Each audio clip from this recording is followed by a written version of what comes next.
This is a solutions event. This is what's happening. After 5 successful events in North America, the Freedom Cell Network is partnering with Free Humanity to bring the People's Reset to Bath, UK. In 2020, as the World Economic Forum announced the Great Reset Initiative, millions of people around the world began questioning the narratives being fed to them. You must stay at home. Millions of free-thinking people responded with protests, marches and rallies focused on waking up the rest of the world to the dark agenda of control and technocracy hidden beneath the so-called health initiatives. We need to know every single piece of information. We've lived that freedom message today, and we've been a walking symbol of what it means to be free. While the world was reacting to the rapid expansion of tyranny, the Freedom Cell Network sought to promote solutions by launching the Greater Reset Activation in January 2021, a 5-day gathering designed to inspire, motivate, and activate freedom lovers into action. The Greater Reset highlighted the importance of localization, decentralization, individual and collective liberty, bodily autonomy, and freedom of choice. The technocrats at the United Nations and the World Economic Forum are now hosting the Summit of the Future in New York City in September 2024. At that meeting, governments of the world are expected to sign the so-called Pact for the Future. We reject their vision and the assumption that they speak for humanity. Join us in September for the People's Reset UK, our summit for our future. Over 3 days, we will gather in community, celebrating our victories and successes, whilst continuing to highlight solutions under 5 holistic themes. Liberate your mind, body, and spirit. Permaculture and food independence. Building parallel networks. Empowering technology. And building free and conscious communities. 24 top-notch speakers, including Neil Oliver, Charles Dowding, Dan Aston Gregory, Nigel Howlett, John and Rebecca Bush, and many more. We'll also be hosting the People's Reset concert featuring international artist Dub FX, as well as Presence, 33, and more talented performers to come.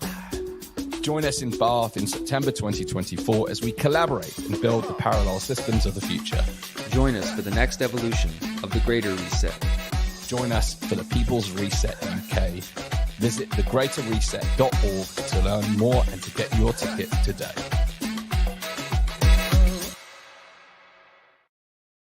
This is Derrick Broze.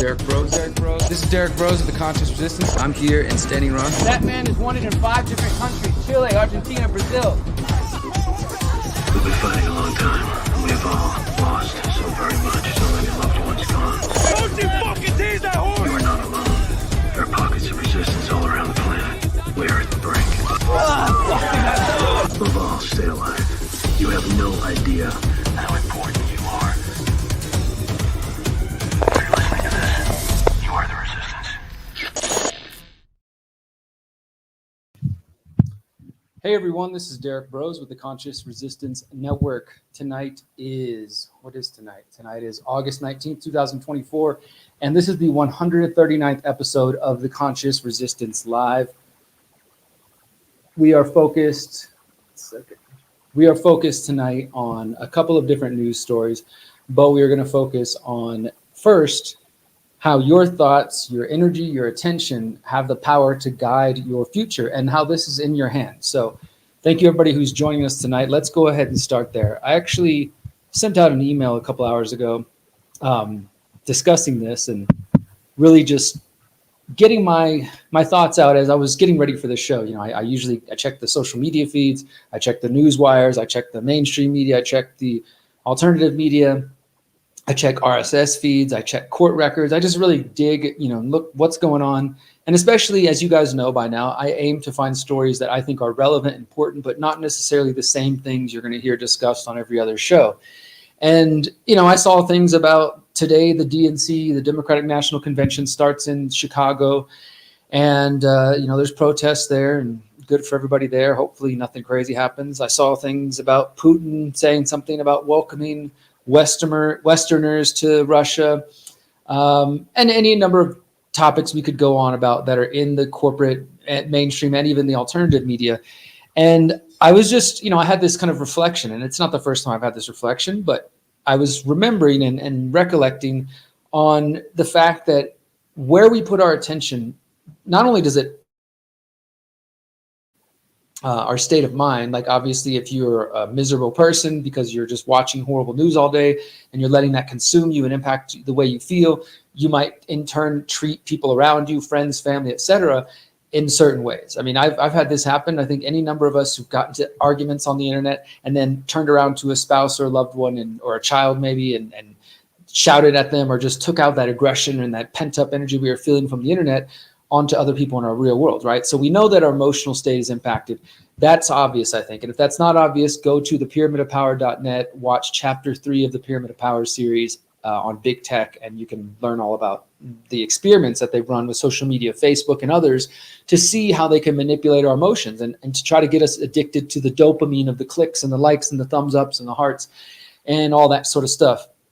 And so I was just reflecting on this and really thinking, okay, what kind of show do I want to put together? Yes, I want to inform and educate people, as we're going to do tonight. We are going to cover some news, but I don't want to do it in a way, and this is something that I've always strived at the Conscious Resistance and on our platform here. And even that name, though, I think some of you might, hear that and think we're just a spiritual, conscious, whatever, quote unquote, new age thing, although we're not new age.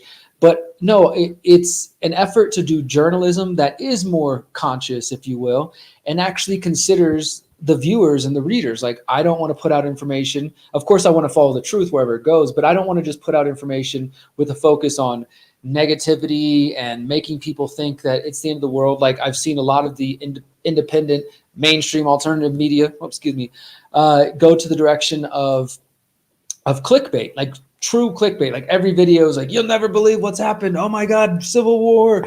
And they're, just whatever. You guys know the channels. Luke Rakowski has become one of the most infamous people. I could name others who used to do real journalism and are focused on clickbait. And a lot of people, as I've been harping on recently, they will monetize your fear, your sadness, your apathy, whatever, even in the independent media, whether they realize they're doing it or not, by constantly just looking for something to get you triggered, to get you outraged. This is known as outrage farming, obviously clickbait, things like that, that it's meant to get you to have a feeling, a reaction, and then to click and tune in. Now, it doesn't. The goal isn't necessarily to make you feel empowered. The goal often is to maybe sell you something, or just to keep you listening, keep you watching. But the point is, that type of independent media is not what we do at the Conscious Resistance. So I think about this whenever I want to bring you news stories, and how can I inform you and educate you to whatever degree. Anybody who listens to my audience, I know my audience isn't the biggest in the world, but to those who do listen and who are influenced by the stories and the things I focus on, I want to do so in a conscious way. I want to talk about things that will empower you. And even when I do talk about the negative things in the world, because as I'm going to go into a moment, I'm not talking about ignoring the world either. But even when I do talk about what's going on in the world, I want it to be in as much of an empowering way as possible. That doesn't mean I want to blow smoke up your ass and tell you everything's great, the world's wonderful, let's just pray and meditate and it's all going to be fixed. I'm not here to say that either. But I also don't want to just feed you black pills, doom porn, fear porn, tell you the whole world's coming to an end. I like to try to highlight when there are people working on positive solutions. And in fact, I wish more of you out there would be just as interested in the solutions as you would about the crazy, scary shit about the world. Like, for example, the title of this broadcast, I can almost guarantee you, based on the title, which is "The Power to Guide Your Future is in Your Hands," that I will get less viewers on this video, not only tonight while we're live, but in the coming days afterwards.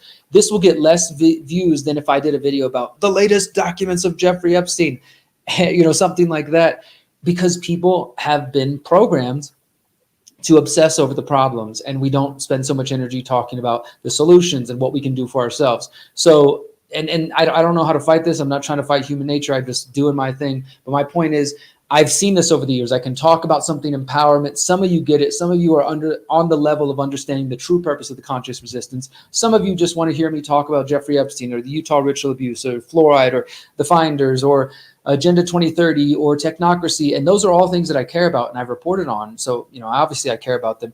But the solutions are equally as important. And I've just always noticed that some people don't want to tune into that. My point, though, is this. Every day and every week, there are going to be some new topics on the right hand of your social media feed or the left hand, depending on what platform.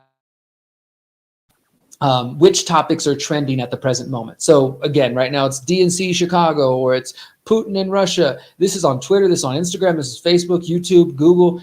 All over the mainstream internet, there are places that are trying to tell you what everybody else cares about in the world and to get you pulled in. Now, for one, we can't even necessarily trust, and I wouldn't blindly trust that what they tell us is trending at any given moment is accurate. But the point is this. The point is that we can't trust them to be in control of our attention. And you shouldn't be handing over your attention to the Googles, the big techs, the governments of the world. But because we've gotten so used to being on our digital devices, whether they're phones or laptops, like the one I work on all day, and being plugged into that world, often our attention and our energy, whether we like it or not, is swayed and is pulled in different directions based on what is trending. Because once something's trending, if it's a genuine trend, then of course what happens is maybe something in the world happens, or somebody does a breaking news report, or some piece of information gets out there, and then people start to learn about it and they start to talk about it. And then it truly does become trending because people are sharing it everywhere and it's organic.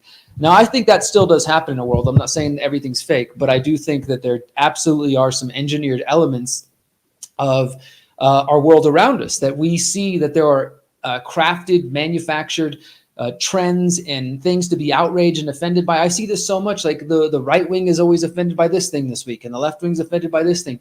And if you buy into that, my friends, you are allowing them, they, and by the way, one of my favorite, people say, well, who is they? That's one of the questions I'm working on answering with the Pyramid of Power series. But one answer for who is they is the hierarchy enslaving you. Get it? T, the hierarchy, H, E, enslaving, Y, you. That is who they are. The hierarchy enslaving you. And you could, define that how you like.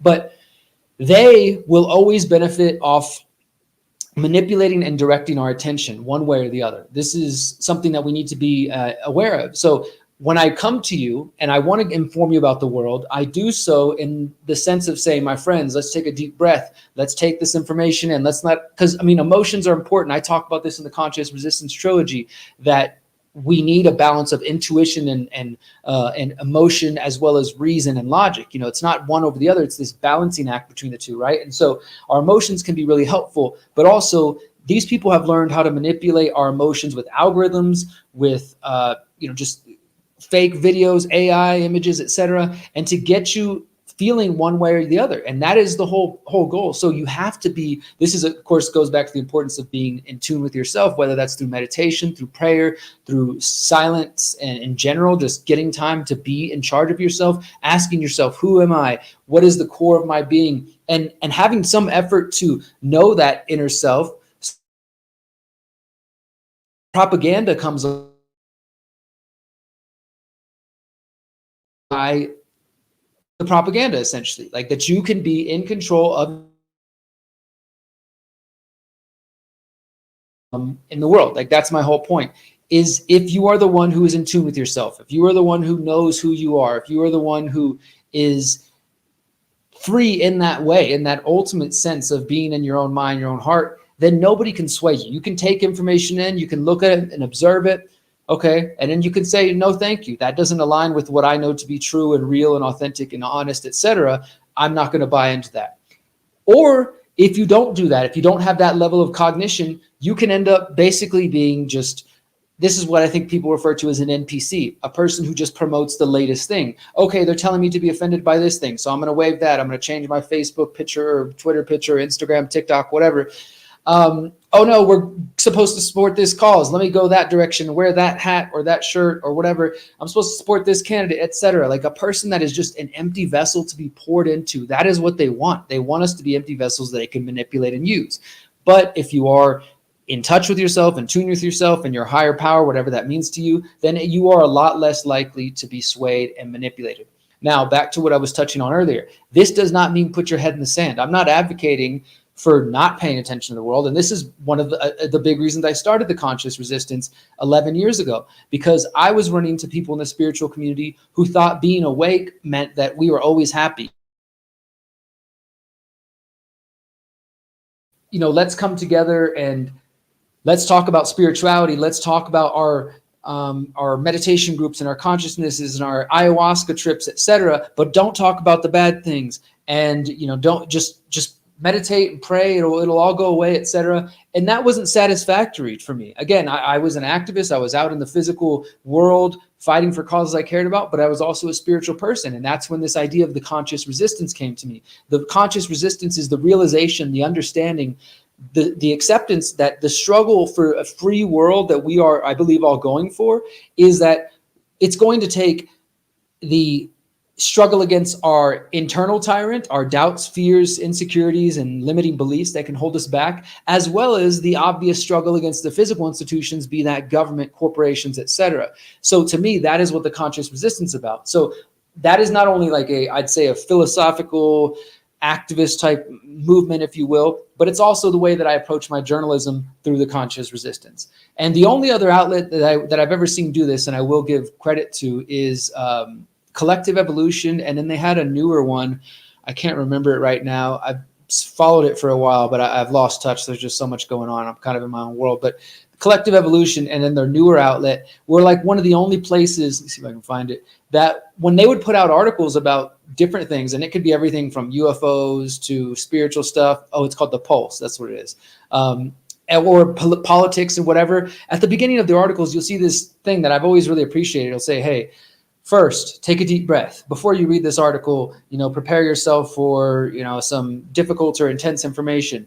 Remember to stop every now and then if you need to breathe, et cetera. And maybe that seems silly to some people, but to me, I think it's a holistic approach to journalism and saying like, yeah, look, we're going to report you the truth. We're going to tell you what's going on, but also we care about your state of mind. We care about the way that you are going to feel before, during, and after reading or watching this journalistic piece of information. And we want you to come away feeling empowered, even if there's no clear, concrete solution to the problem that are being reported on, at the very least, knowing that part of your empowerment is being informed. And I think some people forget about this, that they forget that the beautiful act of being awake is part of the whole thing. Like, and if you're awake though, I think we need to go beyond that, because we can be the awake, the aware ones. And this is sort of where we're going to wrap this up as we get into our news stories of the night, with the reminder that the information I'm going to share with you tonight is not meant to make you think the world's about to end or to leave you in a state of fear and a state of panic, but to keep you informed and hopefully better prepared to take on whatever it is that's coming our way. But if you are awake to what's going on in the world, but you do nothing about it because your emotional state is being swayed by those algorithms and by the trending topics and the clickbait and the outrage every other day or every week, as much as you're tuned in. I know some of us are not as tuned in. I'll be honest, I spend 10 hours a day easily on the computer doing different types of work. And I break that up with bike rides and trips to my land and going on walks and things like that. But I'm definitely spending more time on my computer than I used to because of my work increasing and all that. Now, that might not be the case for some of you, so it might be easier to avoid this. But for those of us who have come to live on the internet, and I'm sure some of you are spending more time than me even, it can be quite easy to fall into following the different trending topics. And so you might be awake, but at the same time, you're letting the hierarchy enslaving you, control your state of mind and dictate your state of emotion. And if you understand this, that your thoughts become your words become your habits become your actions, and your actions will become your destiny. If you let these people be in your head and manipulate and direct and impact your state of mind, your state of thoughts, then your thoughts and your words and your actions are going to be corrupted and you'll be influenced in this way. And I'm not saying that, again, let's unplug from the news and pay no attention. I know some of you choose to do that. That's not what I'm advocating. I think we should be informed, but we don't have to let them be in control. We can still remain the ones who are in control of our lives and our mental affairs rather than letting these people dictate things to us. That is what I'm calling for. So I just wanted to, I got this in my head and I had to send this email, and I figured this was a good way to start the show because we are going to cover some news stories tonight. I got two main stories. We're going to also play a music video tonight. We're going to do the whole thing, but I just wanted to really maybe kind of start off fresh and say the reason I'm doing independent media, writing articles, doing documentaries, books, etc., is not to scare anybody, to not make people paranoid, to not make people depressed, but it's always about trying to help people become empowered. So that's what my focus is tonight. And you can call that preaching to the choir, you can call it whatever you want, but I think that actually most people out there who need to hear this message won't hear this message, because as I said, the title isn't something about Jeffrey Epstein or the current event of the day, which is where most people's attention goes. Like if I was to do a daily show, like some of my friends out there, and I'm not hating on anybody, like for example, Ryan Christian does amazing work and he's in a league of his own, but there are others who are just literally following whatever's trending that day, and they'll put out a 15-minute video for you just to have this bite-sized chunk of here's what's bad in the world. And what are they really doing for you? Are they empowering you in any way? Are they really informing you? Not really. So this is hopefully a call to action for those of you who are paying attention, because yes, it is being quote unquote awake and aware plus action. I call it being activated. Like you saw the trailer at the beginning of this show. It was a trailer for the People's Reset UK. That's taking action, getting activated, getting organized in your communities. Imagine this, my friends. This will be the wrap up, and we'll take a quick break and dive into our first story of the night. Imagine this: if each of us chose not to allow the topics that are in the trending categories or the latest offense of the week to be the guide of our thoughts, our feelings, our actions. Imagine if each of us decided to unplug, to exit from those systems even, and to allow ourselves to be informed just enough to know what these crazy fucks are up to, but at the same time to remain in control of our faculties, our emotional state, our mental state of being, and to hold on to that control and instead redirect that same energy and that same focus that we give to them into what we can do for ourselves. You know, if you're awake, great, you've made it part of the journey, but you're not done yet. At least I don't think it's over yet.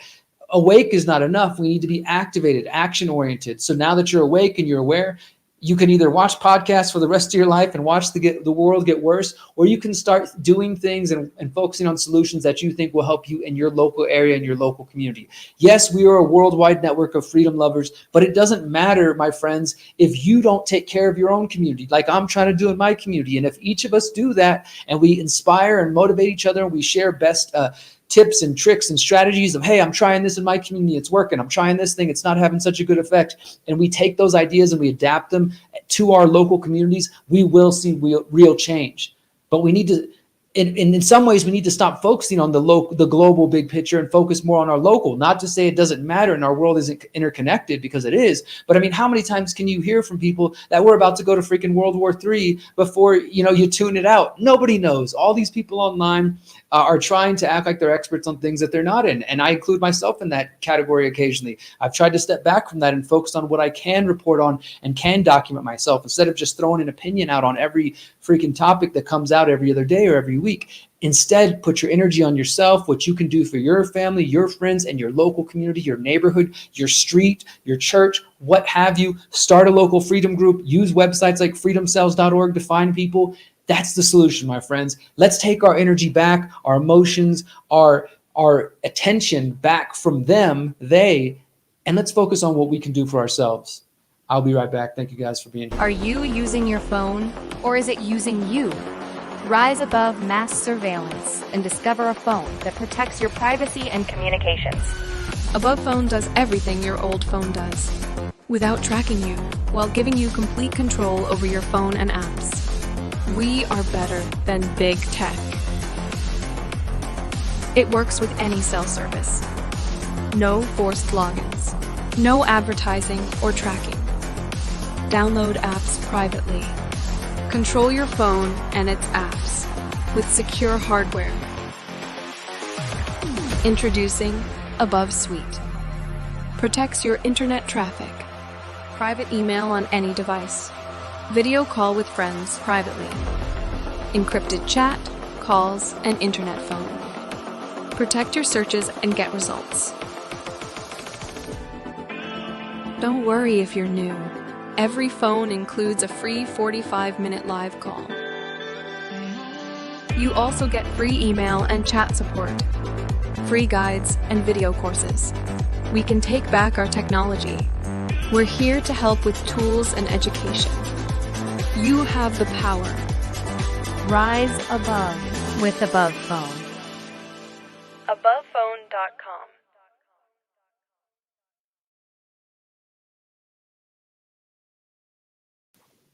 All right, welcome back to the Conscious Resistance Live. My name is Derrick Broze. That was the Above Phone.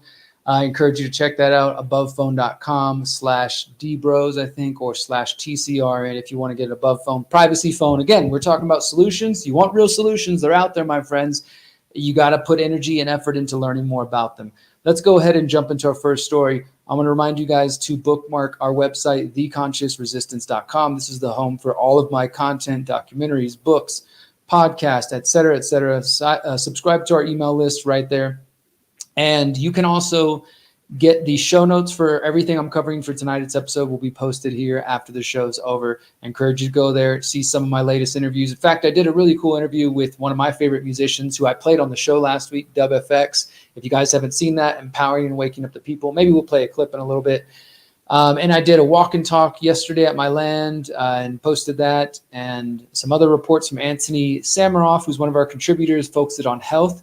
We also got a new article from Don Villa Jr. called More Questions Than Answers Remain in Trump Assassination Attempt, which is a pretty extensive piece. And if you're curious about that whole topic, well, that might be a place to go check out. That is all at theconsciousresistance.com, guys. And I got two quick links I want to share with you before we actually dive into the first story of the day. This one was reported by the New York Times. This is something I found. If you read my article last week or the week before about Eric Schmidt and the role that he's playing in influencing the 2024 election, then you're going to want to know. You're going to want to know more about this whole dark money, if you will, network that involves Peter Thiel. And I kind of touched on it in my article about Bitcoin Nashville and Donald Trump and Bitcoin Bros and Rumble. And I'm actually going to work on one of those Little Sis maps. If you guys know the company Little Sis, you can go to their website, kind of put out mind maps that show all these connections. I think that's probably one of the best ways to really show this, because this shit just gets more and more slimy as you connect it together. And as I've been harping on the last week, guys, the 2024 election in the United States, both candidates are being funded by the infamous and secretive Bilderberg Group. That's Donald Trump via his vice presidential candidate, J.D. Vance, who's funded by and connected in more ways than one to Peter Thiel. And the Biden-Harris ticket, which is being supported by folks like Eric Schmidt, formerly of Google, and some of the other kind of more allegedly left-leaning, left-wing of the big tech bros. So I've been reporting on this in these various networks, but this one came out actually in the mainstream. And although the New York Times, of course, frames it in the left-right paradigm, it's important to understand just this network that does exist. And they just called this one dissatisfied with their party, wealthy Republican donors form secret coalitions. And I did report on this recently. I think this is from the Rockbridge network that I touched on in my article. It's definitely something people need to learn more about. I'll probably do a deep dive on the Rockbridge network soon. Peter Thiel, Rebecca Mercer. Yeah, just some slimy people in there. Now, this is another one. This one I thought it was really interesting because, as I said, you've got like Bilderberg funded people on both sides of the 2024 election, right? But this one is even more direct of a connection. Schmidt-backed Pro-America Fund has started placing its bets. America's Frontier Fund is trying venture capitalism investing in the national interest. This was published last year, so not too long ago, December 2023. It's about an organization called America's Frontier Fund, an unusual endeavor to support technology breakthroughs that it deems to be in the national interest, has made its first startup investments through a new venture capital firm. So I'm probably going to do an article this week on America's Frontier Fund, see what all I can find out about it. Why? Because look who is involved in this venture capital fund known as America's Frontier Fund. Peter Thiel, again, Peter Thiel funding J.D. Vance, steering committee member of the Bilderberg Group. Eric Schmidt funding Harris and Biden, also a steering committee member of the Bilderberg Group. And another man named Sam Palmisano, who I'm looking into. The organization bills itself as the first nonprofit investment platform dedicated to boosting U.S. innovation and manufacturing. And it's focused on, get this, what they call deep tech, artificial intelligence, chips, and quantum science. So you've got two of the leading billionaires out there, Peter Thiel, who's involved with Palantir and all of their CIA intelligence firm connections and contracts. Eric Schmidt, formerly of Google, was on the AI commission, which was started by Trump and went into the beginning of the Biden administration, and has been heavily involved in the Biden administration through numerous companies, including Rebellion Defense, and is also just up in the White House right now. Well, both of them working together on a venture capital firm that is focused on a venture capital fund that is focused on artificial intelligence, chips, and quantum science called America's Frontier Fund. Now, people could say, like, look, it's not a conspiracy. It's just rich people working together. So of course, rich people work together, but this is exactly my point. While you're worried about who's going to be president, people like Eric Schmidt and Peter Thiel, who once again are both steering committee members of the Bilderberg Group, the secretive group that's been meeting in different locations around the world every May and June since 1954, that met in Madrid, Spain recently. That group, which both of these men sit on the steering committee of, Peter Thiel's funding J.D. Vance in the Trump campaign, Schmidt's funding the Harris-Biden cabal, and then both of them together, not only sitting on the Bilderberg Group, but working together in this America's Frontier Fund. I'm going to keep diving deeper into this. I'm just starting to look into this, but to me, this is just another great example of how interconnected these real powers are. This is the real power that people need to pay attention to. And I asked this question earlier this week on social media. I asked, do you know who the Bilderberg Group is? How important do you think they are? Does it matter what they talk about at their meetings? And I'm asking you guys this now. We're live on 8 different places. I'd love to see your comments right now. Do you know who the Bilderberg Group is? That's question 1. Do you think it's important that we know what they talk about at their meetings, which are mostly secret? And should we pay any attention to them? You know, I've made a video years ago saying, stop paying attention to the Bilderberg Group. And it was sort of a tongue-in-cheek. I wasn't necessarily saying completely like don't pay attention to them at all, but was saying, like I said earlier today, like let's focus our energy more on ourselves. Sure, the Bilderberg Group exists and they have power over our world and they manipulate things, and we need to help people understand that. But ultimately, we're still in control of our daily affairs. Obviously, we're impacted by the things they do. My point is, do people really understand that? Because when I've been pointing this out, and I'm not saying I'm the only one who's been pointing this out, Whitney Webb as well as some others have, been pointing out this connection. I'm diving deeper, though, into it than others I've seen about the Peter Thiel, Eric Schmidt, Bilderberg connection. And it just seems like people they don't care. Like if you're a diehard Trumper, you just don't care. And if you hate Trump so much because whatever, then you're going to support the other side. And I know friends on that. I have no friends going for the RFK thing, as well. And I don't have a Bilderberg RFK connection at the moment, but I mean, if you want my true opinion, hey, guess what? All 3 of those candidates, Harris, Trump, and RFK, are all Zionists who are basically being silent while there's a genocide going on in Israel. So no thanks. I want no part of them. But I will continue to dive further into that whole story. Now, for our lead story of the evening, we're going to focus on a brand new piece of information, news that just came out tonight, about alleged attempts to hack the 2024 election. And I'm bringing this one up again. It's going to be all over the mainstream. I promise you, you'll hear more about this probably tomorrow or in the coming days, and it's probably going to pick up as we go into September and October and get closer to the election. I'm not calling anything or predicting anything. I'm just saying we know there's going to be some tomfoolery, some crazy shit happening close to this election, before or after. I don't expect it to just be a simple day where the script says Trump loses and everything's fine the next day, or the script says Harris loses and everything's fine the next day. I think either side who loses is going to contest the election, and it's going to get dragged out into January like we've seen before. I'm worried about that, and I want everybody to be safe. So let's take that deep breath we talked about earlier, and let's look at this bit of information, and let's think about it in the coming days and weeks. So U.S. intelligence officials say Iran is to blame for hacks targeting Trump and the Biden-Harris campaigns. This was just reported by the Associated Press. U.S. intelligence officials said on Monday they were confident that Iran was responsible for the hack of Donald Trump's presidential campaign. This was something I think I touched on last week, but I haven't really seen it mentioned many other places. The Trump campaign acknowledged that they were being hacked because Politico, the news outlet, was receiving emails from a hacker calling themselves Robert and was showing them internal documents from the Trump campaign. Particularly, they showed them like a vetting document for J.D. Vance, and they proved to them like, hey, I have access to this campaign. And when the journalist asked the hacker, how did you get this information? The hacker said, it's better that you don't know how I got this, for the good of both of us. So that's kind of been going on in the background for a week. And I've been kind of curious, like, since nobody seems to be paying attention, if that was a sort of a sleeper story in the background that's going to become more important over time. And I think it's about to become more important because, of course, we all know back in 2016, we were told that Russia hacked the 2016 election.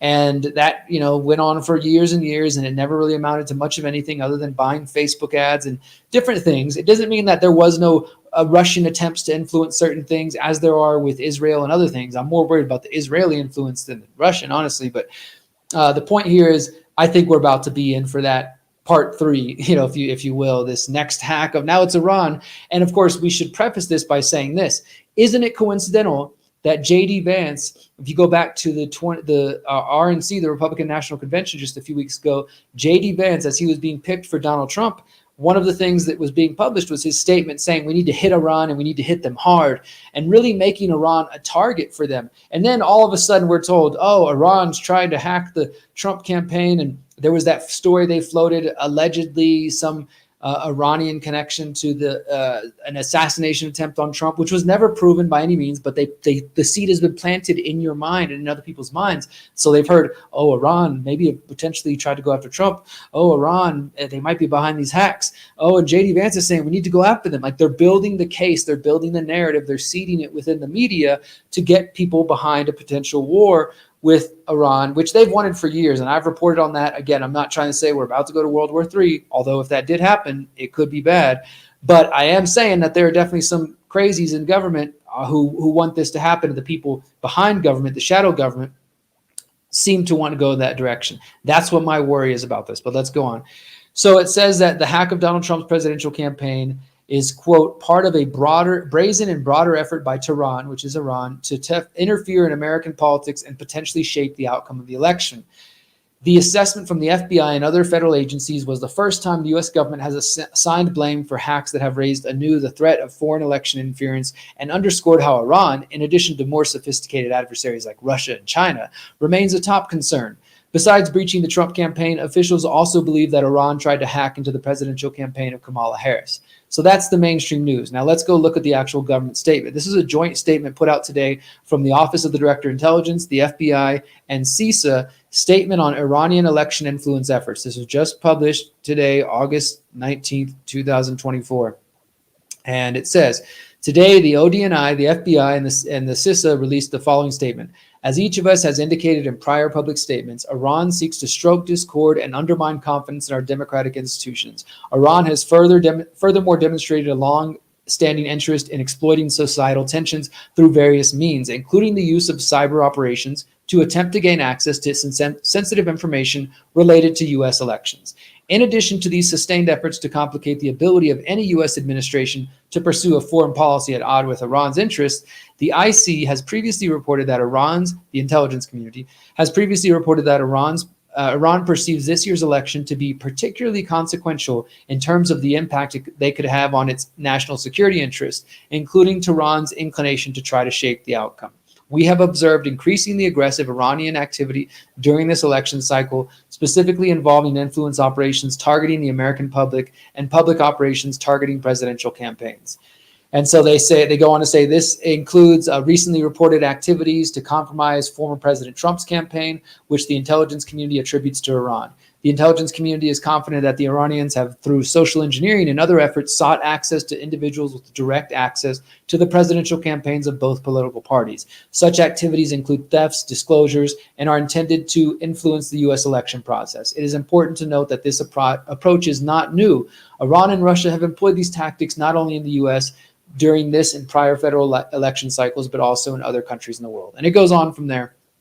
They've got more details. But that's what they're claiming. And now let me go a little further. This comes after in August 8th, and this was the first piece I noticed. So this has been more than 10 days, and I haven't seen anybody talking about this, that Microsoft actually published their own report saying that Iran was targeting the 2024 elections. Now, this could be genuine. I'm not saying that intelligence networks don't try to hack each other's elections and things of that sort. We know the U.S. loves interfering in elections in other countries, for example. But should we be weary of it? Absolutely. We're dealing with people who never let a good crisis go to waste. So maybe the Iranians are trying to get into the U.S. election systems. Maybe they did hack the Trump campaign. That's quite possible. But we can bet our asses that they are going to use this in a way that allows them to either say, okay, we need to get you an internet ID so we can make sure you're not a hacker. Like I talked about recently, that Eric Schmidt said that one of the ways we need to secure the U.S. elections from hackers like this is to verify all users to have an internet ID. Now, isn't that interesting? I didn't even think about that before. But back to that whole campaign being funded by Bilderbergers on both sides, Peter Thiel and Eric Schmidt on one side and the other of the U.S. election, and both of them being steering committee members of the Bilderberg Group, and Eric Schmidt publishing this 6-point plan for MIT last year saying we need to verify all internet users to stop bots and to prevent hacks and things like that, to prevent interference in the U.S. election. And here we go, right on cue, the U.S. government saying this is happening. So again, it could be real, it could be genuine, but it sure does fit a plan. It sure does benefit them. So Microsoft on August 8th says, today we're sharing intelligence about activity we've been tracking that increasingly points to Iran's intent to influence this year's U.S. presidential elections. In recent weeks, groups connected with Iranian government have upped 2 kinds of activity. First, they've laid the groundwork for influence campaigns on trending election-related topics and begun to activate these campaigns in an apparent effort to stir up controversy or sway voters, especially in swing states. And again, this is true. This shit does happen. This is what I've talked about, 5th generation warfare. This is a real thing. It does happen. And let me actually see if I can pull that clip up real quick.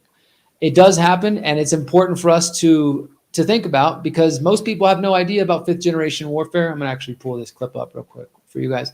Most people have no understanding of 5th generation warfare, and they need to, because it is in major ways impacting our world around us. And it's not just the Iranians who are trying to hack the U.S. Election. Sure, that could be part of it, but it's the U.S. government themselves trying to hack the elections and trying to influence all of us and things of that sort. So we have to be aware of that the selection correctly is being used and will be used in this way to manipulate and to push people towards fear. I started the show earlier saying that my goal is not to put you into a place of fear, but instead to a place of awareness. And that is something we need to focus on. We need to be aware that they, the hierarchy enslaving you, will absolutely try to use fears of Iranian hacks or Russian hacks or Chinese hacks to try to push us closer to the technocracy. And they could stage a cyber 9/11 that they've been claiming was going to happen for years. They could allow a hack to happen so then they can use it as the excuse they need to push the plan they want all along. I mean, these are their tactics. We know they're tried and true tactics. So Microsoft warning that there's going to be influence campaigns. And again, these things do happen. They also happen by the CIA. And this is the Microsoft report. It was published on August 9th. Iran steps into the U.S. election 2024 with cyber-enabled influence operations, a Microsoft threat intelligence report. So this was published more than a week ago. Like I said, Politico reported that the Trump campaign had likely been hacked because the hacker was trying to send them documents about things from within the Trump campaign. And then today we get the Office of the Director of National Intelligence, the Federal Bureau of Investigation, and the Cybersecurity and Infrastructure Security Agency, all 3 big federal government agencies saying collectively, now according to them, it's proven Iran is trying to hack the Trump and Biden campaigns. So as we lurch closer to this selection, I would not be surprised, my friends, if we do see some attempt to use this story in a way to push hysteria and also to blame whatever the outcome. Like, it's a convenient out, right? Like, I think it's a convenient out for whoever loses in the storyline on this season of America's election. Like, if Trump loses, he could claim, well, there was Iranians were messing with things and, things changed at night. They don't even have to claim that it was the Biden-Harris cabal necessarily. They can just say the Iranians or Russia or Chinese, they helped them out because, communist Joe and this and that. The point is that this kind of crap can be used as an excuse for all kinds of things. And I promise you, my friends, you're going to hear more about this.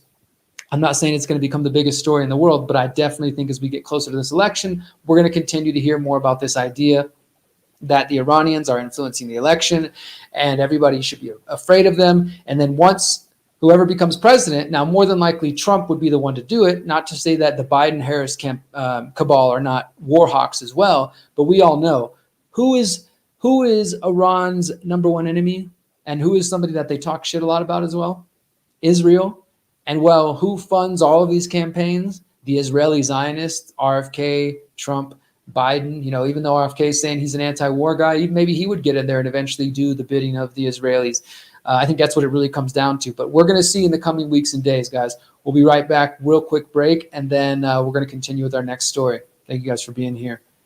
Stay tuned. So I've recently partnered with my friend Sean Hawkins of the company Cultivated Mind. He focuses on organic mushroom extracts, which are designed to help you physically, mentally, and maybe even more than that. I've just been testing them out recently. You may have seen my interview with Sean discussing this. We went over some of the specific benefits of the various types of mushrooms that Sean uses. I think it's a really exciting product to be a part of because not only are they organic, they're non-GMO, but if you know anything about mushrooms, as more and more of us have been learning about the benefits of mushrooms, not just psychedelic mushrooms, but all types of mushrooms, then you understand that they are a great boon to your health. So Sean recently hooked me up and I've been trying the Brain Squared, which is for gut pea flower extract, ashwagandha. I also recently picked up the Radiant Energy, which is for pre and post workout. So I go to the gym 3 or 4 times a week and now starting to take these before and after. These feature cordyceps, reishi, and chaga. And finally, he's got Immune Renew, which is obviously for immunity. This one features chaga, turkey tail, reishi, maitake, shiitake, and extract of nattokinase. I encourage you to go visit the website. It is cultivated-mind.com. And of course, we have a special deal and a discount for those of you who want to purchase them through my link at cultivated-mind.com/cm/broze, BROZE. You can check out the link on the screen right now or wherever you're watching. Check out the link below the video.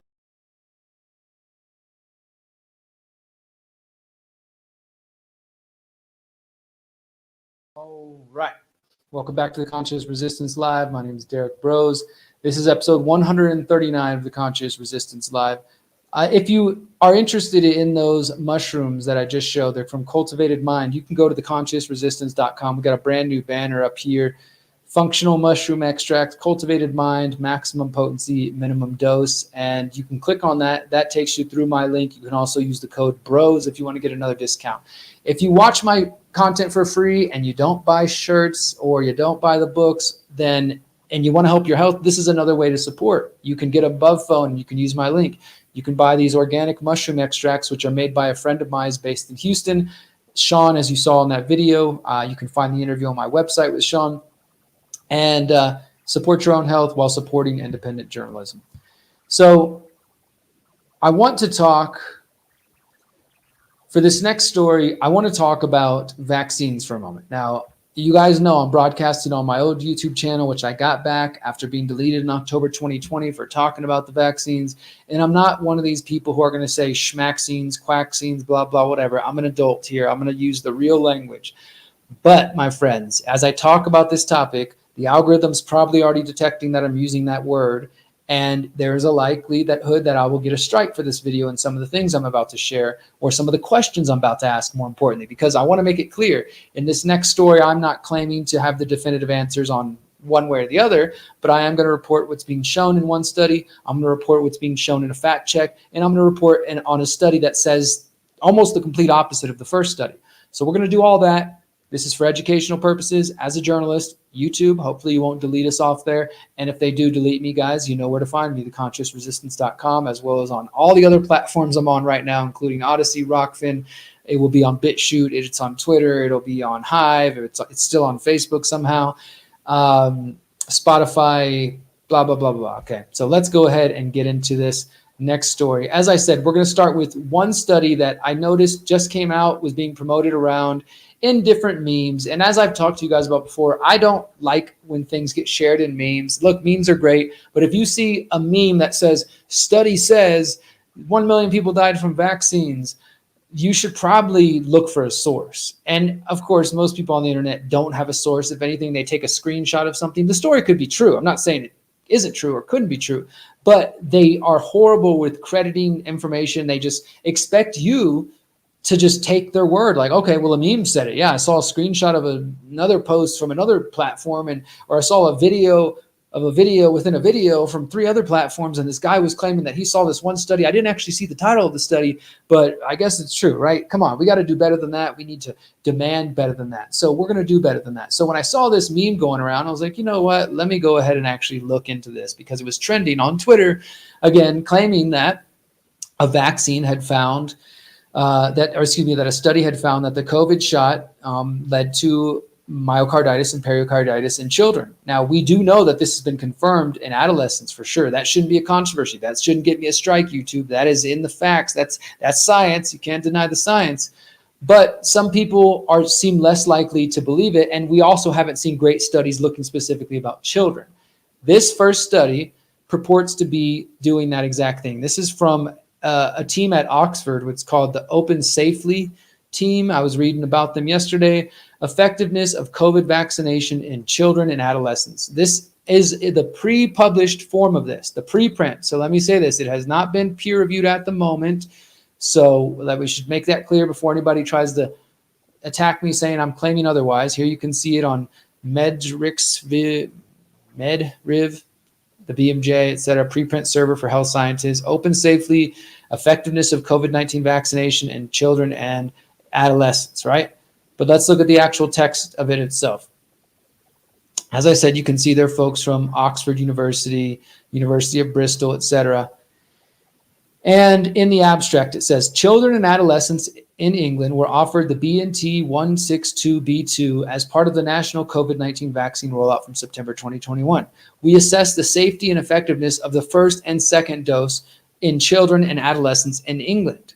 They go on to describe their methods and they describe the results. And this is where the claims come out and that have been on social media. And as I said, we're going to look at this alleged fact check next to tell you what the mainstream is claiming about this before we just run off the rails. It says amongst 820,926, so under 1 million people, previously unvaccinated adolescents, the incidence rate ratio for positive SARS-CoV tests comparing vaccination with no vaccination was 0.74. Okay, so they're going to go on here. I want to get to the point where, not to skip over all this data, it's all important, but the point is about myocarditis and pericarditis. That's what people have been claiming on the internet, that this study shows that there were massive amounts of deaths. Let's look to see if they say that anywhere. The conclusion they make is that the BNT162b2 vax in adolescents reduced COVID A&E attendance. So they're saying it reduced the need for attendance and hospitalization, although these outcomes were rare. Protection against positive SARS-CoV-2 tests was transient. So, of course, that's just the conclusion there. We need to get a little deeper into it. And since I know what the claims are about myocarditis, let's go ahead and just Control F myocarditis and see what we find. It says here, multiple countries have reported rare cases of myocarditis and pericarditis following mRNA COVID shots. These events are listed in the BNT162b2 product information. Now let's search again, because there's 38 incidents of the term myocarditis, pericarditis being used in here. Let's try to see what we can find here. Okay, it says effectiveness of the first dose in adolescents. And after these first doses, 95,000, there were 3 non-COVID related deaths, 3,000 fractures, pericarditis, and 3 cases of myocarditis. And all myocarditis and pericarditis events occurred in the first dose group, while all COVID-related critical care admissions were in the unvaccinated group. So again, they're claiming, according to this study, these numbers saying that that people who didn't get the vaccine were admitted to hospital and critical care. They were part of the unvaccinated group. But the myocarditis, pericarditis were from people who got the first dose of the shot. And they're claiming it was only 9 cases per every 90,000. So they'll do the math here in just a moment. But they're definitely not claiming millions of people got this. I mean, I guess if you extrapolate the numbers to the entire world, you could get that claim. But again, the claim I found on social media, which you might have seen going around, is that new study from Oxford claims millions of people have been killed by the shots. Now, it should be clear to everybody listening to this that this doesn't mean that I definitely didn't get the COVID shot. I don't embrace them. I don't endorse them. They weren't necessary for kids or adults at any point. They were never at risk of whatever the heck you think was going on. So I don't need this study to confirm. I do think truth matters, and I don't think we should just be making wild claims that we can't prove. Okay, so let's keep going on. Let's give the next incident of myocarditis. Okay, 3 cases. Okay, so it says in the 30,000 person years follow-up after the first shots, there were attendances, 24 hospitalizations, and no COVID deaths. So they're claiming no COVID deaths, whatever the heck that means, because we all know that, I mean, the whole thing is freaking just messed up even trying to talk about this, because we know certificates to claim, or the death certificates to claim somebody died from, not from COVID, but with COVID. I proved that it's going on in Texas with my reporting during COVID 1984. We also know that the PCR test can't be trusted to test for anything. So, I mean, take all this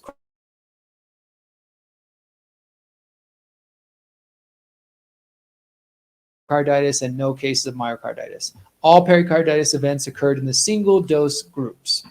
So far the evidence isn't super strong. Now here we go. They've got a whole section on myocarditis and pericarditis in adolescents. It says less than 51% of adolescents diagnosed with pericarditis were admitted to hospital, and less than 51% attended emergency care.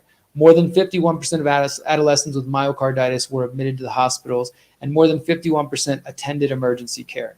The maximum length of critical care admission was 1 day for either event. They're claiming there was no deaths after these events.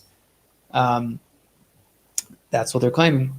So they go into the effectiveness of the first dose versus unvaccinated in children. Again, this is where they make the claim in this study that people are claiming says that millions of people died from the shots, that people were protected by the shots. That's at least what they're claiming. It says in 32,476 person years follow-up, there were no COVID-19 attendant emergency attendances, 6 COVID-19 hospitalizations, no COVID-19 or non-COVID-19 related deaths, etc. 3 cases of pericarditis, etc., etc. The incidence, I mean, this is basically just as far as I can see. And I looked through this yesterday, so if it seems like I'm breezing through it, it's because I've already looked through it. I will link to it. You can look into it. I'm not trying to debunk the case that people have been harmed by the shots. I'm just trying to say that if you have been using this particular study, if you've seen this particular study going around, this is not what the study seems to be claiming from what I'm reading here. And as we're going to show you in just a moment, in that fact check, which sometimes the fact checks by the corporate dumbasses can be correct, they asked the researchers, because you guys, you know, at the very top of these studies, at the bottom, you can look up the researchers' names. I've done this. You can email them. You can contact them, ask them questions about their studies. They are public people. Especially, they don't like when their data is being misinterpreted. Now, some scientists are weak and they don't want to come out and fully say what they want, so they couch what they're trying to say in conservative language, and they won't come out and say, yeah, the shots are killing people one way or the other.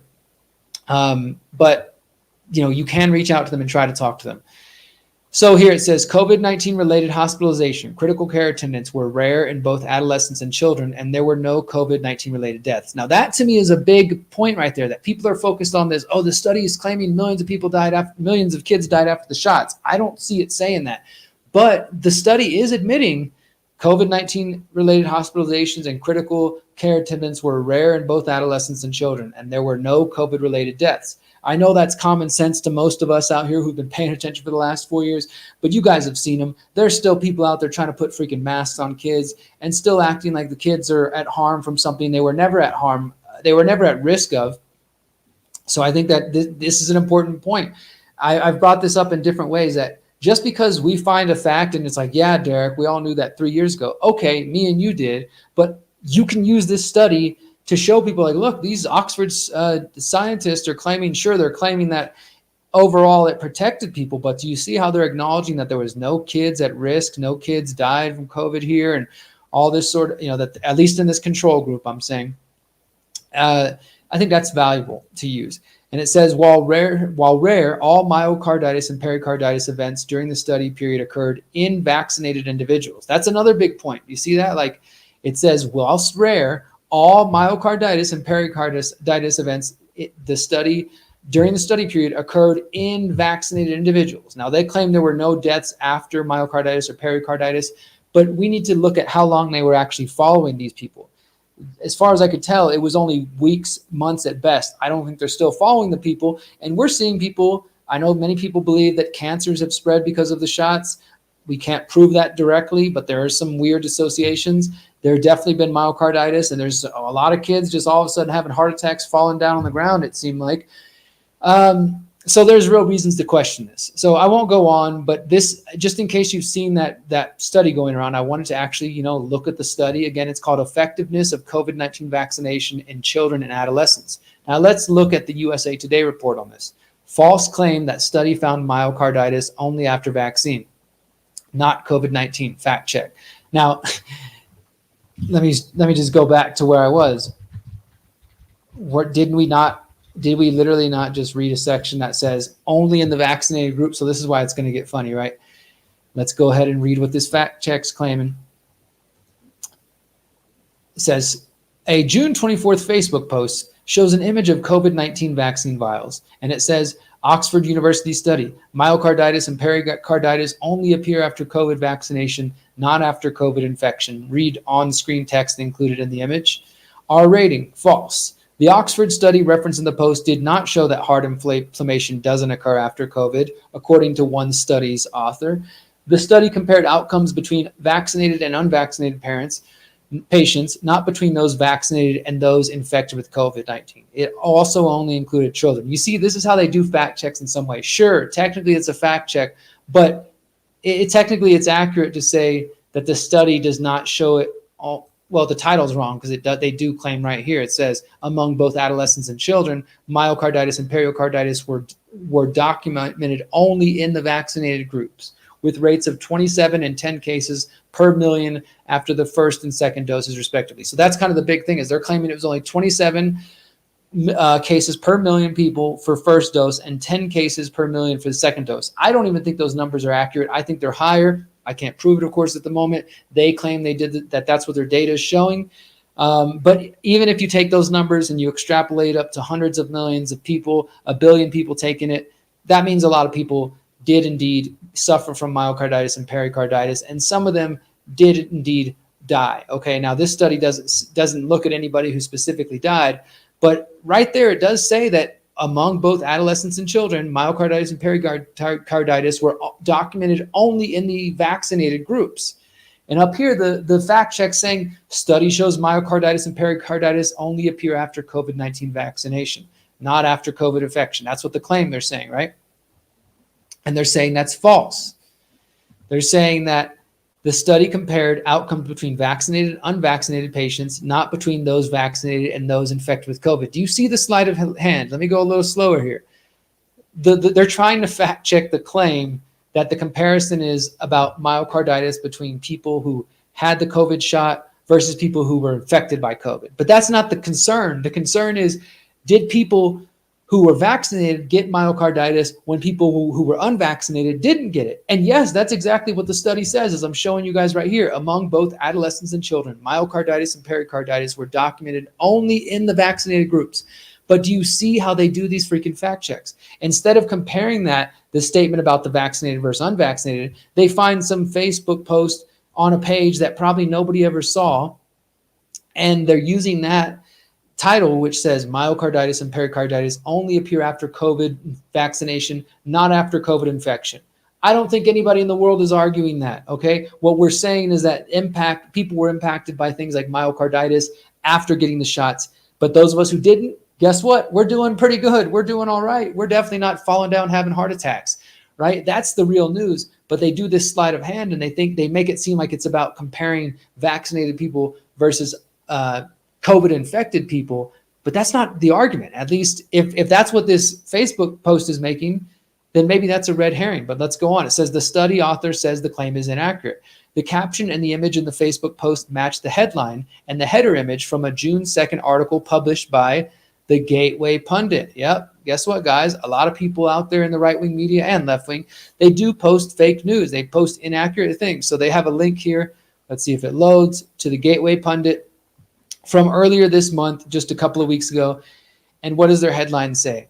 Oxford University, myocarditis and pericarditis only appear after COVID vaccination, not after COVID infection. I mean, for me, that's a stupid headline. Why would, I don't know, that doesn't make, who cares? If they got myocarditis after COVID shot versus COVID infection, I know that's one of the points that they've tried to make, that the pro-shot people have tried to say, well, yeah, there's a risk of it from the shot, but the risk is greater if you get it from COVID. Sure, I guess that's one point to latch onto, but why wouldn't you want to instead write it, put an article that says Oxford University, myocarditis and pericarditis only appear after COVID vaccination. That's it. End the headline. That's it. Just cut it right there, because that's what they say right here. Or you could say myocarditis, and just quote them directly. myocarditis and pericarditis documented only in, and I'd put it in quotations, the vaccinated group, according to an Oxford University study. So they took this Gateway Pundit headline and then some screenshot that was about the headline post on Facebook, and then they try to debunk that. And they call up one of the authors, Edward Parker, who says that the claims are misrepresenting the study, which compared vaccinated versus unvaccinated individuals, not vaccinated versus infected individuals. So even the guy who's involved in the study is like, guys, we're comparing vaccinated and unvaccinated. We're not comparing vaccinated versus infected people. So it's a stupid point for the Gateway Pundit to latch onto, and it's a stupid meme somebody made. And then USA Today comes in and does a fact check, and normies and NPCs will see this and just be like, see, that whole thing's been debunked. That's the sleight of hand. And so multiple things are going on here. And one level, I think it's sloppy journalism by the Gateway Pundit for focusing on this vaccinated versus infected claim, which doesn't seem to be accurate in the actual study, instead of saying like, hey, this study is comparing vaccinated versus unvaccinated individuals, and it's finding myocarditis and pericarditis only in the vaccinated group. That's the headline. That's the important news. So there's sloppy journalism from Gateway Pundit, and then there's a corporate fact check on that sloppy journalism by USA Today, and that's designed to get people to not pay attention to any of this and to not even look into this study. Now, that doesn't even touch on the memes that I've been seeing going around on Twitter claiming that this study here was actually showing that millions of children died after the shots. I don't see that either in the headline. It does clearly say that there was only myocarditis in the vaccinated groups. But even if you do the numbers, 27 cases of myocarditis per million people after the first shot, we can go up to hundreds of millions, and that's going to be in the thousands of people. That still sucks. I think that this is important. This is my whole point, has always been that even if one person is getting impacted by the shots, we should be able to talk about it on social media. We shouldn't be banned for talking about it because those people's voices deserve to be heard. But we shouldn't also exaggerate and make up numbers if that's not what the data is showing. Now, there are other people like Dennis Rancourt, who's done great work on the numbers, and I'm going to interview him soon. Ryan's interviewed him at the Last American Vagabond a couple times, that point to in his work claiming that millions of people have been impacted by this. I definitely think it's possible, but the point is, let's not use sloppy memes to try to spread information. I got one more point on this whole shot story, and then we're going to start to wind down here. This one, again, shows the polar opposite, and I'm sharing this only out of the interest of fairness, if you will. I think it would take a whole nother show to dissect this next study, to look at all the different authors and to look into their funding and things like this. But again, in the interest of fairness and reality, we have to acknowledge, okay, we've got one Oxford study that is in preprint. It hasn't been peer reviewed yet. It might get changed by the time it gets published. I bet there's some people who probably would say, let's take out this one line about only in the vaccinated group. But this other study, which has been published and has been peer reviewed for whatever that's worth. Look, I say that, and we all know that the peer review process is corrupted. It's never been great in the first place. But let's still look at what's out there, all right? I just want to acknowledge that this other study here, this is from Nature Communications, safety outcomes following COVID-19 vaccination and infection in 5.1 million children in England. The reason I'm including this one is because, as I said, the Oxford study was focused on England. This is another study that was published just almost 2 months ago, July 8th, about vaccines in children. So both studies dealing with shots, COVID shots in children, one in Nature Communications, one hasn't been peer reviewed and published yet. And this is their claim. They say a self-controlled case series study was conducted using linked data of 5.1 million children in England to compare risks of hospitalization from vaccine safety outcomes after COVID-19 shot and infection. In 5 to 11-year-olds, we found no increased risk of adverse events 1 to 42 days following the shots, BNT, mRNA, and ChAd OX1. In 12 to 17 years old, we estimated 3 and 5 additional cases of myocarditis per million following a first and second dose, respectively, and an additional 12 hospitalizations with epilepsy, with demyelinating disease. Were estimated per million following a second dose with BNT. They claim that the SARS-CoV infection was associated with increased risks of hospitalization from 7 outcomes, including multi-system inflammatory syndrome and myocarditis. So again, they're claiming COVID, whatever it was giving people myocarditis. But these risks were largely absent in those vaccinated prior to infection. So again, this is claiming, well, those risks disappear if you get the shots. So we report a favorable safety profile of COVID vaccination in under 18s. So this is what they consider to be a favorable safety profile. The other study as well wasn't really ringing the alarm bells, but they did acknowledge that some children were being harmed by the shots. They say it's in the 3 to 10, 27 per million, very low numbers. This study is saying they see no increased risk of adverse events in 5 to 11-year-olds. But the thing about this, they only followed them for 42 days. And we're talking about mRNA gene therapy injections that we don't know what they do in the long term, not to mention that the kids were never at risk. The children were never at harm from whatever the heck you want to believe COVID-19, SARS-CoV-2 was in the first place. Whatever your thoughts on it, we definitely know the kids were never at risk. Whether or not anybody else was at risk is a whole other thing. So why would the kids need to get the shots in the first place? So there you go. One study claiming that, yes, there is examples of myocarditis and pericarditis. Another study acknowledging it briefly, but saying that overall, a great safety profile for the COVID shots. And this is the sort of confusion. Here, let me grab this book real quick. This is the confusion that we're all dealing with, my friends, because I get it. Like, I'm a full-time researcher. I do this every day. I work on these kinds of things. I try to dissect studies and come to understand all this crazy information as best as possible. And how does the average person who, let's bring it back to where we were in the beginning, the average person, you're trying to not let your attention, your energy be driven this way or this way or this way, and you're just focused on making money, taking care of your family, taking care of your kids at home, getting them to school, things like that, right? And then you see one study claiming the COVID shots are killing millions of people based on some meme you saw on social media, and then another study saying it's a great safety profile and everything's okay. You know, it's maddening. How are parents supposed to know, or just individuals supposed to know what is real? This is just one topic. I mean, think about so many other things. And I get it, and I empathize with that. That's why I think that in our world, in the age of the internet, there's a role for, obviously, journalists. There's been a role for journalists before the internet, but even more so now, there's a role for those of us who are dedicated full-time researchers, podcasters, content creators, documentarians, whatever you want to say, who are trying to dissect the garbage that's floating around in our world and say, hey, I know you're busy. I know you guys are tired and exhausted. Look what I found out. Let me share it with you and see how it helps your family. And in line with that, as we wrap up, and I guess we're going to check out a book. What's Derrick reading this week? Check out one of my books from my library. This one this week is called Dissolving Illusions. Let me get it out of the light. Dissolving Illusions, Disease, Vaccines, and the Forgotten History by Suzanne Humphreys and Roman Bystrionic. So I'll read the back to you. This was published, I'm not sure. I can't remember how long ago the original version of it was published. Let's just check that real quick. But it's a worthy book, Dissolving Illusions. Let me see right here. It definitely tells you a whole different history of vaccinations that you probably didn't learn in school anywhere else.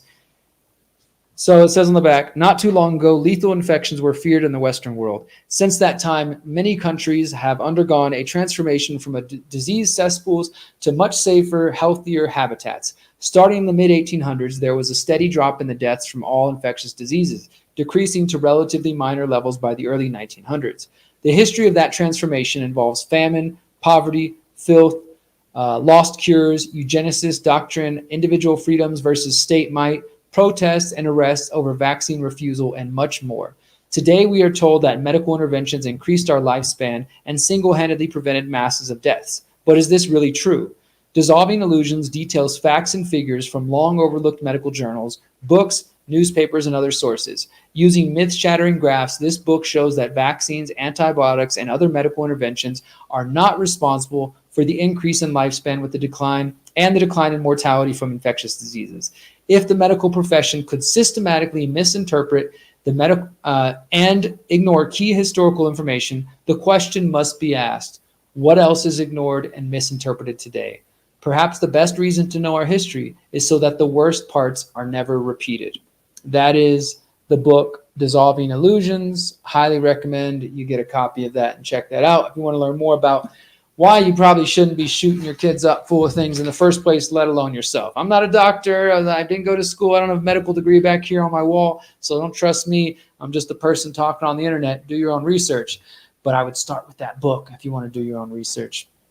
All right, guys, before I say goodbye, thank you so much for being here. I'll remind you again, my website is theconsciousresistance.com. If you want to learn more about the mushroom extracts, click that link there. If you want to learn more about the above phone, you can scroll down and find the link there. I also want to highlight, guys, that we've organized this website and we did our best and we continue to do our best to try to organize all of my content. I've been producing content for 11 years now at The Conscious Resistance, 14 years in general, and there's a lot of stuff there. So especially for those of you who are just discovering my work, which there's always new people coming in, and I'm so grateful for you, we tried to organize the website in a convenient fashion. So we got these category breakdowns. You can also find investigations, documentaries, books, learn more about agorism. You can watch all my presentations that I've given over the years, which is where my solutions focused work's at. You can look up our categories like 5G, 9/11, agorism, anarchism, blockchain and crypto, COVID-19, health and healing, motivational, solutions, technocracy, the Conscious Agora Eco Village, the Epstein Network, the Finders Cult, the occult, pyramid of power, the surveillance state, Trump deception, transgender, UFO and aliens, Utah ritual abuse, vaccines, walk and talk, water fluoridation, and weather modification. Quite a bit of things we've covered over the years. Click on any of those categories. It'll take you deeper down the rabbit hole of the work that I've produced. And guys, if you can support, you can visit theconsciousresistance.com/invest. You can find the link to my Substack, my Buy Me a Coffee. You can see our P.O. box if you want to send us love mail or hate mail or money in the mail. We appreciate that, always the support. And we do have our cryptocurrency addresses, as always.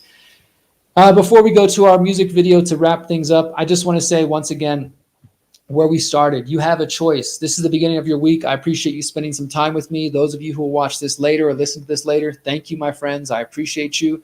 But let's try to do our best to remain in control of our energy and our attention. And where your attention flows, your energy goes. I mean, it's a kind of a cliche statement, but it's very true. And if we allow ourselves constantly on a daily basis, our emotional state of mind to be dictated by they, them, those, we're losing and they're already winning because they've already got control of us. But if we step back, we pull back and we take a deep breath, we get a prayer in, we get a little meditation in, get a nice walk in nature, time around friends and family, and we think, okay, rather than just following the outrage of the day and the trending topics, what can I do for myself today? How can I help myself advance forward in my goals in some concrete, practical fashion? And if each of us do that, I promise you, my friends, we are going to survive and thrive in the face of the technocracy. Because it's not just about surviving, but thriving. And we will thrive in the face of the technocracy. Maybe I'm over optimistic. Maybe you think I'm naive. I'm not saying it's going to be easy. We're definitely going to have to stand up and defend ourselves. But if we regain control of our state of mind and our state of heart, our state of spirit, we can make sure we will thrive in the face of all the crazy shit they throw at us, whether that's Iran hacking the election or crazy shot injections. The point is we will remain in control of ourselves, and that's what we need more than ever, my friends. So thank you guys so much for being with me. We're going to wrap up with a track from, her name is Jen Armstrong. She goes by the name Vegan Queen V. Whether you're a vegan or not, I hope you'll listen to her song, because in fact, this song was actually, in part, I don't want to take credit for it, but it was inspired by my mantra that we always end the show with, that we're about to do in just a moment.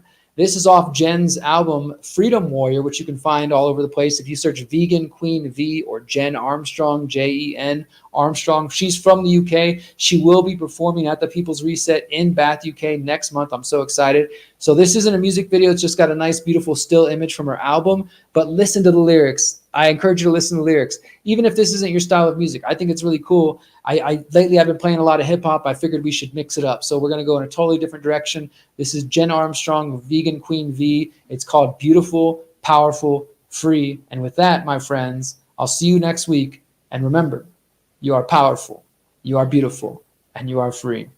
Peace.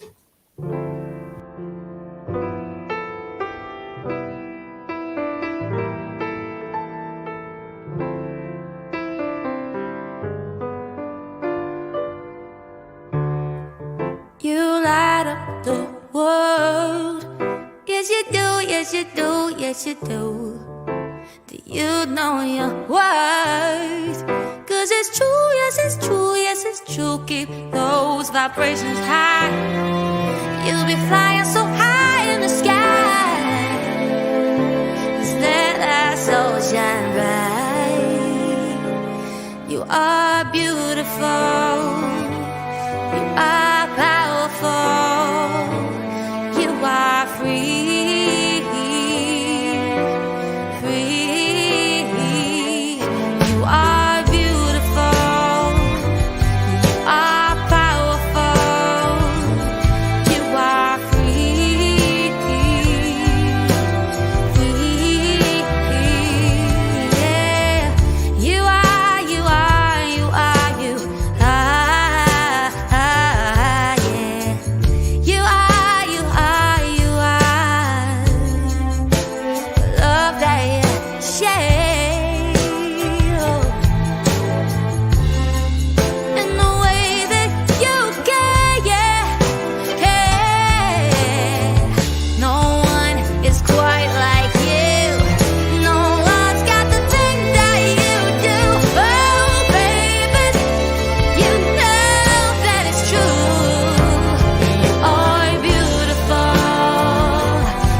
Since 2012, the Conscious Resistance Network has been an independent media organization focused on empowering individuals through education, philosophy, health, and community organizing. We work to create a world where corporate and state power do not rule over the lives of free human beings. Our motto is leading by example and helping others in their pursuit of freedom. Visit theconsciousresistance.com to find our articles, documentaries, interviews, podcasts, books, and more. Remember, you are powerful, you are beautiful, and you are free.